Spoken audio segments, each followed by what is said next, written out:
आणि आता जिल्ह्यांमध्ये काय घडलं ते आपण पाहूया।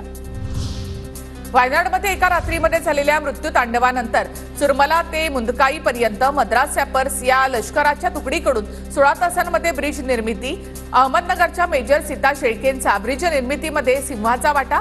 आर्यन लेडी म्हणत सोशल मीडियावर कौतुकाचा वर्षाव।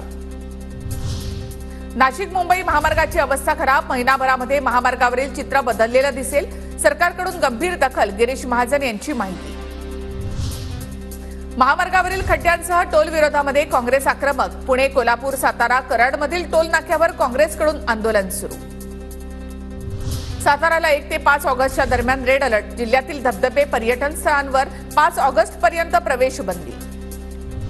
अमरावती शहरातील 371 पोलीस कर्मचाऱ्यांच्या बदल्या, 282 उपनिरीक्षक आणि पोलीस शिपाई तर 89 पोलीस अंमलदारांच्या बदल्या। पोलीस आयुक्त नवीन चंद्र रेड्डी यांच्याकडून यादी जाहीर।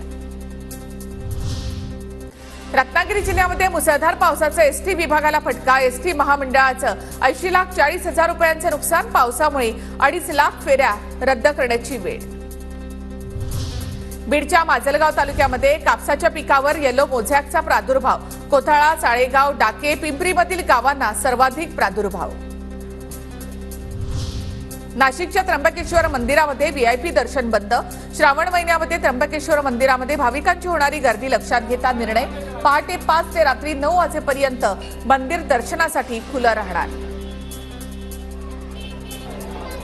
नील कुसळेने घेतलं पुण्यातील दगडूशेठ हलवाई गणपतीचं ऑनलाईन दर्शन।